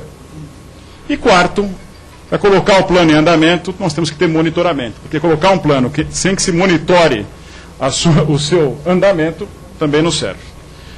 Então, para que a gente busque resolver ou melhorar o sistema como um todo, nós temos, primeiro, um problema de ordem estrutural. Então, temos que, efetivamente, pensando num plano maior, olharmos, por exemplo, algumas discrepâncias, né? A ONU recomenda que nós tenhamos um policial para cada 250 habitantes. Eu não tenho o número do Brasil, mas eu sei que é muito pior do que isso. É o que a ONU recomenda. Talvez o Segovia saiba, eu não sei esse número. Mas a ONU recomenda um para cada 250. O Brasil não tem isso, está bem longe disso. Então nós temos que pensar, primeiro, óbvio, na parte de recursos humanos, ter mais policiais, ter mais agentes, ter mais, né, para a gente poder melhorar. Tem que pensar em investimentos, tem que pensar em capacitação. Nós temos um problema sério de capacitação, temos que fazer isso. Equipamentos, tem estados que percebem isso. Nós fomos para Alagoas agora, porque Alagoas é o pior estado do Brasil. Começamos há um ano um trabalho chamado Brasil Mais Seguro, que eu vou falar um pouco mais à frente. E lá nós não tínhamos sequer perito. Não tinha câmara frigorífica para quem havia morrido. Não é possível que no estado, no Brasil de hoje, no estado como Alagoas, nós não tenhamos isso. Então, falta muito nessa parte também de equipamentos. E o Brasil não pode mais ficar atrás disso. Né? Nós temos condição de melhorar muito isso. Segundo é o marco legal. Temos que melhorar nossas leis. O que estamos fazendo aqui é exatamente isso, ouvindo todos para melhorar o marco legal da investigação. Há exemplos no mundo, Paranhos bem trouxe aqui. Claro que nós não podemos importar e simplesmente colocar no Brasil, porque o Brasil tem sua realidade, mas é possível sim buscarmos a influência do que resolve lá fora e trazermos para o Brasil, a partir disso temos o nosso próprio modelo. Então, o marco legal da investigação é importante, temos que olhar Código Penal, Código de Processo Penal e demais leis também. O terceiro, em relação ao sistema de justiça. Temos que trabalhar em conjunto. É fundamental que nós trabalhemos juntos, polícia e justiça e Ministério Público juntos. E aí eu trago o exemplo do que estamos fazendo agora. Né? O que nós estamos fazendo? São duas iniciativas. Uma que começou em 2010, que é a ENASP, Estratégia Nacional de Segurança Pública e Justiça, envolvendo polícias, Ministério Público, Defensoria, advogados e os tribunais, com metas, naquele momento, firmado pelo ministro da Justiça de então, que era o Luiz Paulo Barreto, Gilmar Mendes, que presidia o CNJ, Gurgel, que presidia o CNMP. Metas, principalmente, para acabar com o estoque de inquéritos não resolvidos e de processos não resolvidos. Se juntou o Brasil inteiro, isso existe ainda, para discutir isso e para buscar melhorar os números. Esses números já mudaram. Tá? Eu digo que a taxa de elucidação é 8%, que é a geral, mas nesses que foram atacados, conseguimos subir a taxa de elucidação para 18%. Então, quando há esse trabalho conjunto entre as instituições, os números melhoram demais. Segundo, lançamos há um ano atrás o Brasil Mais Seguro. O que é o projeto Brasil Mais Seguro, o programa da Presidência da República, liderado pelo Ministério da Justiça? É um programa que pega os principais estados onde o nível de violência e de homicídios são os maiores e atua polícia mais justiça. Em relação à polícia, primeiro, fortalecer com equipamentos. Segundo, com capacitação. E terceiro, mandamos a Força Nacional para que atue no policiamento ostensivo e no treinamento dos policiais locais. Parte do sistema de justiça.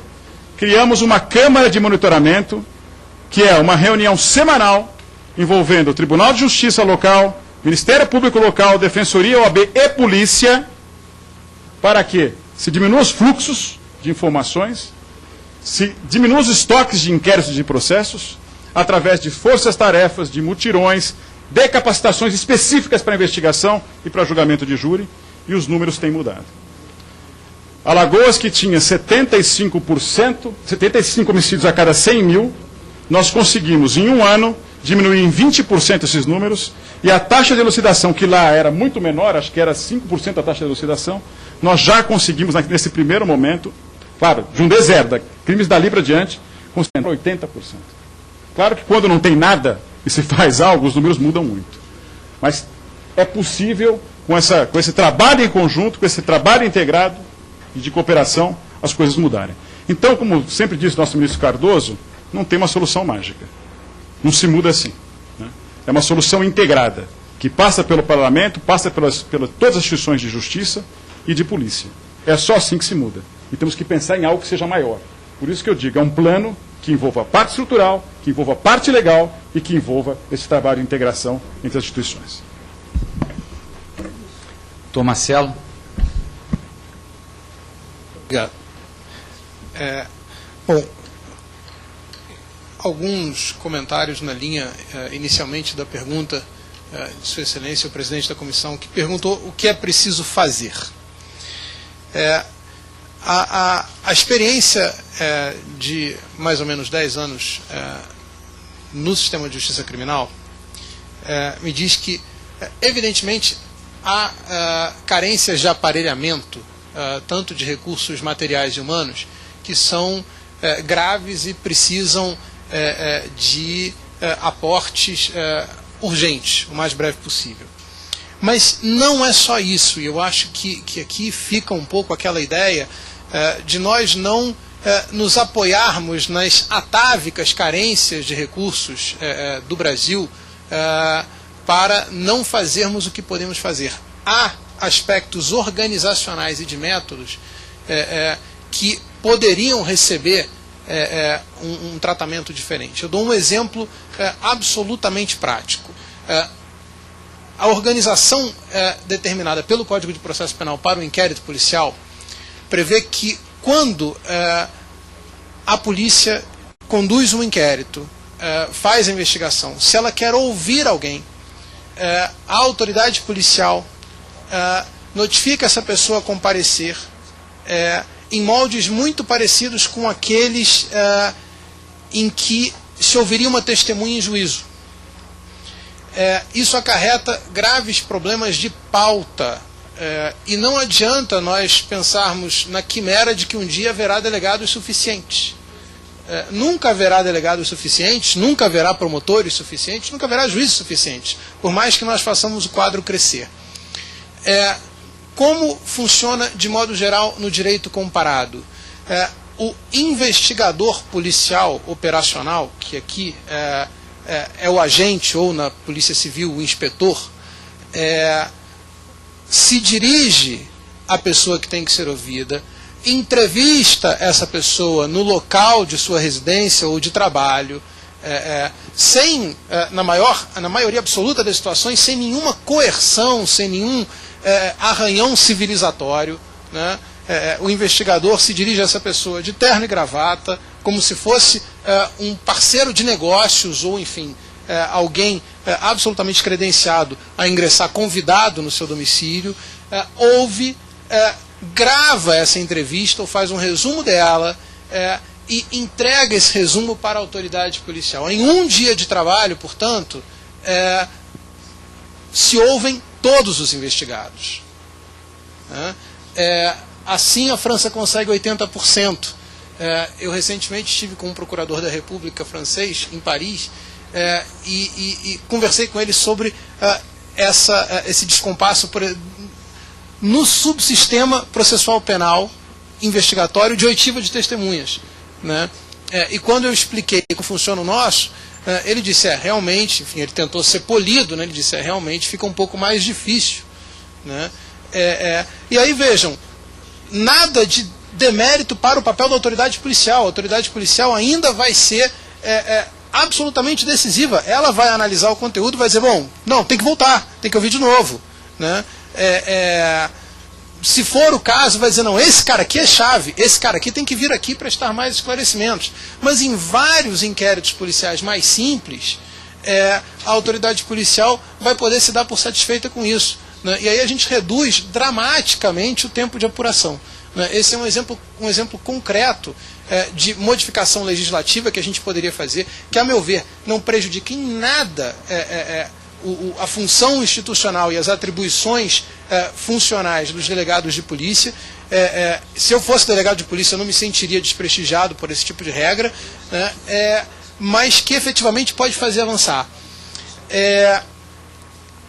Além disso, né, o que é preciso não fazer, E aí eu acho que o Congresso andou muito bem ao derrubar a PEC 37, ao rejeitar a PEC 37. O que é preciso não fazer é subtrair outras instituições, porque a PEC 37 não subtrairia apenas o Ministério Público, né? Subtrairia outras instituições da investigação criminal. No momento em que nós temos escassez, e aí, para que haja absoluta tranquilidade, quer dizer, eu nunca fez parte do meu horizonte intelectual pensar que os delegados de polícia devam ter um papel menos importante. Nunca. Existem determinadas investigações criminais que, por uma questão de praticidade apuratória, o Ministério Público pode fazer. Eu dou exemplos da minha prática, do meu gabinete. O juiz federal noticia calúnia praticada por advogado contra ele. Crime de prazo prescricional exíguo, que eu vou apurar essencialmente ouvindo o advogado e o juiz. Provavelmente vão ser oitivas de conteúdo emocional exacerbado, podem tomar muito tempo. Há um componente institucional na apuração, portanto não podemos deixar de apurar, mas se nós formos atentar para o conjunto das necessidades de segurança pública do Brasil, seguramente não é a apuração desse crime que vai resolver os graves problemas narrados pelo Dr. Flávio. O que eu fiz? Eu instaurei um PIC. Eu ouvi as pessoas, eu propus ação penal, houve uma saída abreviada, no caso da suspensão condicional do processo. O tempo de tramitação do procedimento investigatório criminal foi de exatos 2 meses e meio. Seguramente, se eu tivesse requisitado a instauração de inquérito policial, o Departamento de Polícia Federal não teria pauta para esse prazo, e, a meu ver, faria muito mal se antecipasse a apuração desse caso por exemplo, a apuração de um grave peculato, né? A apuração de um grave caso de corrupção, né? Então, eu acho que existe um excesso emocional em torno do tema da investigação criminal pelo Ministério Público, e a gente deixa de enxergar situações em que os delegados de Polícia Federal que eu conheço, quando falam comigo nos bastidores, dizem: investiga isso aí, sabe? Não manda para cá. A Polícia Federal é um... né? E há outras situações, né? Há situações em que o Ministério Público, por exemplo, vai estar diante do aparato policial de determinada a investigação criminal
Eu acho que, sem dúvida nenhuma, um mecanismo, um aporte extremamente útil do Congresso ao Brasil seria alargar, obviamente com salvaguardas, com garantias, o espectro de cabimento das saídas abreviadas. Muito obrigado, senhor presidente. Me perdoe o excesso de tempo. Doutor Segovia, por favor. Muito obrigado, presidente. Inicialmente, eu acredito que em relação às normas que o senhor perguntou, quais seriam essas normas e o que elas poderiam contribuir com a questão da persecução criminal no país, na realidade ela já se remete junto, inclusive, quanto à questão da transação penal. Albem já tinha feito toda uma análise aqui da nobre deputada Marina Santana, inclusive em relação à reforma do Código de Processo Penal, que já se encontra aqui nessa casa, o PLS 8.045 de 2010, ele traz ambos, vamos dizer assim, institutos, tanto da transação penal, a questão justamente dessa, estaria no artigo 266, a questão da transação, como também toda uma série de procedimentos que a gente julga, vamos dizer assim, já passou por um alto grau de discussão dentro do Senado Federal, onde já houve um avanço muito grande na discussão de vários temas quanto à questão do aprimoramento da investigação criminal do país. Eu acredito que seria, até certo ponto, diminuir talvez o trabalho que já foi feito ao longo de anos dentro do Senado Federal, onde houve debates acerca de vários temas que a gente vê pairando, inclusive na proposta da senhora, doutora deputada Marina Santana, alguns até avanços que de repente podem ser incorporados a essa reforma do Código de Processo Penal, e isso tudo tem que ser debatido aqui agora na Câmara dos Deputados. Eu acredito que isso vai trazer um avanço muito grande. Eu acredito também piamente que o nosso colega aqui, o nosso procurador, ao falar de um instituto que a gente já faz desde 1996, quando eu entrei na Polícia Federal, que até entrevista que a gente faz, isso eu já fazia em 96, realmente com os nossos colegas da Polícia Federal, a investigação ela tem que ser em conjunto, a equipe toda que trabalha em conjunto em prol dessa investigação. Então essa questão das entrevistas, um caso que haviam 45 pessoas para serem interrogadas, na realidade para serem ouvidas, a fim de se buscar quem seria realmente o elo, ou quem seria, foi todo feito o trabalho pelos nossos agentes, e eles identificaram as pessoas que efetivamente tinham envolvimento com aquele caso, e não precisou a gente encher uma pauta de 45 oitivas, isso já é feito desde 1996, a gente está trabalhando hoje, a Polícia Federal, até setembro, agora a gente começa um projeto piloto, que é a reforma de toda a investigação criminal, num sistema que se chama EPOL, onde em março do ano que vem a gente deve colocar, um sistema novo, que vai ser integrado com o sistema único do Ministério Público e também integrado ao sistema do PJE, do Poder Judiciário desse país, do CNJ, que está coordenando esse trabalho. A gente acredita que várias ferramentas hoje que são trazidas pela tecnologia do país vão ser muito bem utilizadas. Há várias propostas hoje que estão trabalhando em projetos dentro da Polícia Federal, com uma aquisição, inclusive, de smartphones para todos os policiais federais, onde vai ser feito colheitas de informação nas ruas, gravações de entrevista. Então, a tecnologia tem que ser usada favoravelmente à investigação criminal nesse país. Então, hoje a gente vai ter que usar todos os mecanismos, hoje, que já dispomos dentro da tecnologia, para que melhoremos um pouco mais essa questão da investigação criminal. A gente acha, até ao estudar esse tema interna corporis, a gente vê que muito tem que ser feito nessa questão, principalmente não na questão da perda da formalidade, mas sim da burocracia da investigação. Ela não tem que ser burocrática, ela tem que ser pautada justamente em regramentos de colheita de prova, principalmente provas isentas, e que haja realmente uma justiça no trabalho também, não só da polícia, do Ministério Público, mas inclusive também, como está colocado aqui no Código de Processo Penal, dos advogados desse país, que tem um trabalho também fundamental, a OAB, também nessa questão da persecução criminal. E várias vezes, ao ouvir o advogado e ao ouvir o propenso réu, ele justifica essa situação que ali ele se encontrava, e com isso nós, investigadores, averiguávamos a situação e, na realidade, a gente via que não era nada disso que estava sendo feito e, na realidade, a investigação criminal tomava um outro rumo. Então, na realidade, a gente tem que dar ouvido, sim, aos advogados desse país, ao próprio acusado ou ao investigado naquele momento. Essa atuação, como diz o nosso mestre aqui, professor Xavier aqui, na realidade, essa questão da investigação criminal, a gente tem que trabalhar dentro do espírito democrático, porque, na realidade, o que a gente busca é a busca da verdade real dos fatos. A gente não busca efetivamente se aquela pessoa é ou não o criminoso, se é ou não o autor. Se você aponta inicialmente numa investigação que aquela pessoa é o culpado, fatalmente você vai errar em algum ponto na investigação. A polícia ela foi feita para investigar fatos e não pessoas. Então a gente tem que continuar investigando os fatos que acontecem nesse país para aí sim buscar justiça em todos os seus aspectos. E a gente também tem uma máxima que a gente acredita, e eu já venho buscando isso há muito tempo, do próprio filósofo Cícero, que desde a Itália já dizia que na realidade o direito é inteligente. E tudo que não é inteligente não está dentro do regramento jurídico, então não é direito. Então, se há um regramento posto, e se aquilo está amoldado dentro de uma ordem lógica que foi construída na Carta Magna de 1988, tudo que foge a esse aspecto, na realidade, foge à inteligência daquele instrumento normativo. Então, tudo que foge a esse instrumento normativo, a gente acredita que não veio naquela carta tão festejada no dia 5 de outubro, que realmente está havendo alguma deturpação dentro do sistema, e isso pode estar atrapalhando a condução, aí sim, da mens legis da Constituição Federal. Então, nobre deputado, a gente acredita sim que a transação penal tem que acontecer. Um problema que tem que haver uma discussão em um certo momento da história desse país será justamente, como o promotor colocou aqui, a questão até da obrigatoriedade de você abrir investigações criminais, como hoje teve uma palestra o professor de Direito Disciplinar, hoje lá na Polícia Federal, onde ele falava em questões de processos administrativos disciplinares que custam ao Tribunal de Contas da União cerca de R$8 mil para você formalizar um procedimento, e que você vai ver que no final o procedimento, na realidade, era para o sumiço de um grampeador. Então, na realidade, esse país tem muito que evoluir, inclusive nessa questão criminal, onde a gente não teria que fazer investigações muito mais rápidas, sucintas, de repente levar para um juízo de garantias, como está numa proposta aqui dentro da reforma do Código de Processo Penal, onde o Poder Judiciário podia avaliar ou não, talvez até a abertura ou não de algumas investigações criminais nesse país, que, consequentemente, a repercussão seja tão pequena que, de repente, uma transação resolveria esse problema muito mais rápido e a gente traria a paz social para essas pessoas. Muito obrigado. Muito obrigado. Doutor Jorge Luiz Xavier, por favor. Em seguida, eu vou passar à deputada Marina.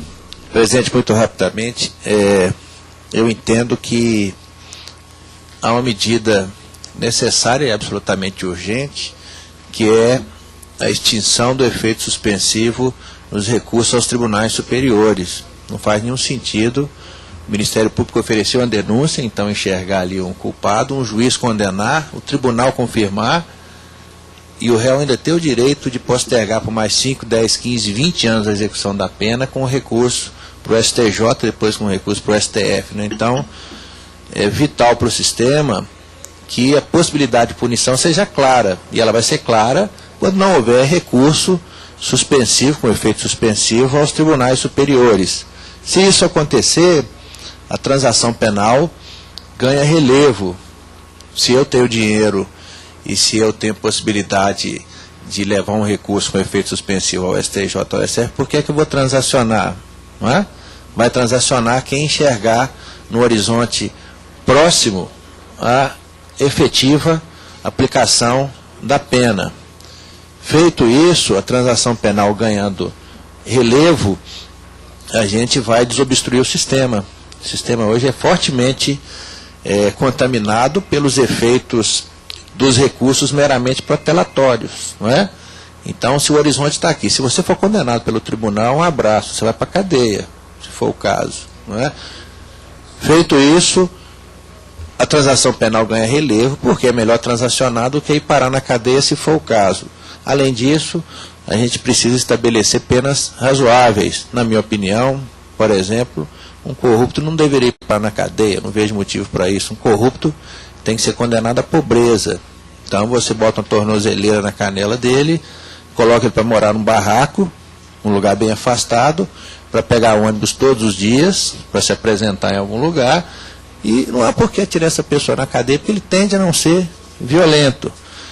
Quem quebrar essa regra, quem soltar a tornozeleira, quem desobedecer às regras às quais foram impostas, aí sim deve ser encarcerado. Então o cárcere deve ser reservado para os criminosos violentos e para aqueles que não cumpram o que foi determinado pela justiça, ou numa transação penal, ou na aplicação de uma pena alternativa de prisão que seja mais razoável, né? Sem penas razoáveis, a gente faz com que pena alguma seja aplicada, não é? Se pena alguma vai ser aplicada, não há porque um juiz, quase que de brincadeira, dizer que você está condenado a 640 anos de prisão, como os policiais lá de São Paulo, não é? Não sei se eles são culpados, se eles são inocentes, mas eu imagino que a execução da pena deve ocorrer daqui a uns 30 anos. Até lá, boa parte deles já deve ter morrido. Não é? Não faz sentido. Então, fim de efeito suspensivo é algo vital para que fique claro que todo mundo está sujeito a ser castigado. O incremento da transação penal como instrumento para desobstruir o sistema. Aplicação de penas razoáveis e exequíveis. Não é? Dizer que uma pessoa vai ser condenada a 21 anos de prisão e cumprir 4 anos no regime fechado, depois passar para o regime semiaberto sem fiscalização, depois passar para o regime domiciliar, não me parece que seja adequado. É melhor condenar o sujeito a 80 dias de cadeia, mas ele é cumprido do primeiro ao último minuto. Né? Se a gente não resolve esse gargalo do sistema de justiça criminal, toda operação que a gente faça, nas polícias, no Ministério Público, para agilizar a descoberta da verdade, vai redundar em nada. Descobrir a verdade e não aplicar a sanção não corresponde a nada. Não adianta aprimorar o sistema sem resolver esses gargalos. Né? Então, eu penso que objetivamente é isso que deveria ser encarado como prioridade. Deputada Marina Santana. Nosso presidente, deputado Otávio Leite, todos os deputados que aqui se encontram, e deputadas, deputada Keiko que está ali, deputado Molon, todos os deputados e deputadas, eu gostaria de fazer uma saudação carinhosa e respeitosa. Eu não sou, infelizmente, dessa comissão, pertenço a outras comissões, mas me sinto aqui recebendo uma aula de cada um dos senhores e senhora que aqui falaram, e de uma importância muito grande, porque, afinal de contas, essas são as instituições que atuam diretamente